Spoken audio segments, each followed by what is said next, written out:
Hello students, welcome back to Mandeep education academy YouTube channel. बच्चों, आज हम क्लास 11th फिजिक्स टर्म 2 के chapter mechanical properties of fluids में से एक और इंपॉर्टेंट टॉपिक डिस्कस करने जा रहे हैं, विच इज क्रिटिकल वेलोसिटी। इस लेक्चर में मैं आपको क्रिटिकल वेलोसिटी की डेफिनेशन, उसके फॉर्मूले का डेरिवेशन करवाने वाला हूं, जिसके बेसिस पे 2 से 3 नंबर का क्वेश्चन आपके एग्जाम्स में आ सकता है। तो बहुत इंपॉर्टेंट है, जरा ध्यान से सुनना। तो क्रिटिकल वेलोसिटी क्या है बच्चों? आप जानते हैं जब भी कोई लिक्विड फ्लो करता है तो वो या तो स्टेडी फ्लो में यानी स्ट्रीमलाइन और लैमिनार फ्लो में हो सकता है या टर्बुलेंट फ्लो में हो सकता है। तो होता क्या है कि अगर तो लिक्विड के पार्टिकल्स की वेलोसिटी कम है तो उसका जो फ्लो है वो स्टेडी होता है, लेकिन जैसे जैसे वेलोसिटी बढ़ती जाती है एक पर्टिकुलर वेलोसिटी के बाद उसका फ्लो टर्बुलेंट हो जाता है। अब आप जानते हैं कि स्ट्रीमलाइन फ्लो में क्या होता है कि हर जगह पर वेलोसिटी सेम तो नहीं होती है ना। जैसे ये लिक्विड फ्लो करता हुआ जा रहा है, ठीक, ये लिक्विड फ्लो करता हुआ जा रहा है, तो यहां पर एक पॉइंट है ए, यहां पर वेलोसिटी होगी va, यहां पर एक पॉइंट है b, यहां वेलोसिटी होगी vb, यहां पॉइंट है c, यहां वेलोसिटी होगी vc। हर पार्टिकल जो यहां से गुजरेगा उसकी वेलोसिटी va ही होगी, जो यहां से गुजरेगा उसकी यही होगी, जो यहां से गुजरेगा उसकी यही होगी। तो हर पॉइंट पे वेलोसिटी कांस्टेंट रहती है, लेकिन पॉइंट टू पॉइंट तो बदलती है। तो जब भी हम लिक्विड के फ्लो की वेलोसिटी की बात करते हैं और हम पॉइंट टू पॉइंट बात नहीं करते हैं, हम जस्ट बोलते हैं कि वेलोसिटी ऑफ फ्लो, तो हम बात करते हैं एवरेज वेलोसिटी की। ठीक है, तो हर पॉइंट पे स्ट्रीमलाइन फ्लो में डिफरेंट है, उसको अभी के लिए इग्नोर करो। एवरेज वेलोसिटी जो है पार्टिकल्स की लिक्विड के अंदर, वो वेलोसिटी एक पर्टिकुलर वैल्यू से जब बढ़ जाती है, एवरेज वेलोसिटी एक पर्टिकुलर वैल्यू से जब ज्यादा हो जाती है तो लिक्विड का फ्लो जो है वो स्टेडी नहीं रह पाता और टर्बुलेंट हो जाता है। तो मैक्सिमम वेलोसिटी जब तक लिक्विड का फ्लो जो है वो स्टेडी है, यानी स्ट्रीमलाइन है या लैमिनार है, उस वेलोसिटी को बोलते हैं क्रिटिकल वेलोसिटी। और क्रिटिकल वेलोसिटी से ज्यादा एवरेज वेलोसिटी होते ही लिक्विड का फ्लो क्या हो जाता है?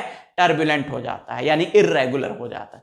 So it is the maximum velocity, आप लिख सकते हैं definition, it is the maximum velocity up to which the flow of a liquid is steady and above which it becomes turbulent. ठीक, so that is critical velocity. Critical velocity का formula derive करते हैं बच्चों। Critical velocity depend करती है 3 factors पे।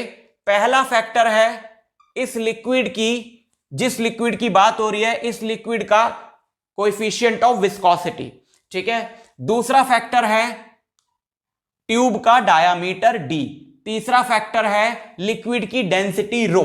इन 3 factors पे critical velocity की वैल्यू डिपेंड करती है। क्रिटिकल वेलोसिटी को हम लोग डिनोट करेंगे vc से, लेकिन कैसे डिपेंड करती है वो हमें निकालना पड़ेगा। तो ये फॉर्मूला डिराइव करने के लिए हम लोग method of dimensional analysis use करने वाले हैं, जो आपने फर्स्ट चैप्टर में पढ़ा होगा।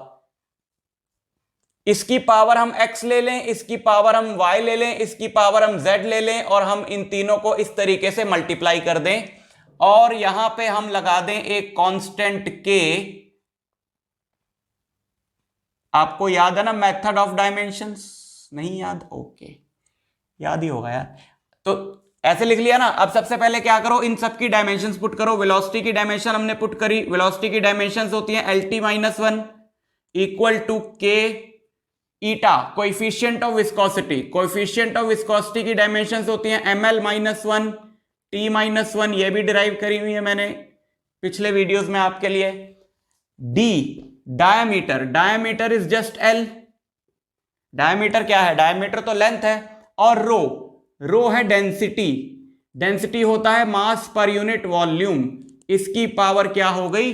Z हो गई। ठीक है, ओके। तो इसको डिराइव करने के लिए क्या करना है हमको? पावर्स कंपेयर करनी है। जो m की पावर इधर है वही इधर होगी, जो l की पावर इधर है वही इधर होगी, जो t की पावर इधर है वही इधर होगी। बिकॉज अगर फॉर्मूला करेक्ट है तो डायमेंशनली करेक्ट होता है, दोनों तरफ की डायमेंशंस बराबर है। तो इक्वेट करो जरा पावर्स को, लेकिन पावर्स को इक्वेट करने से पहले हमें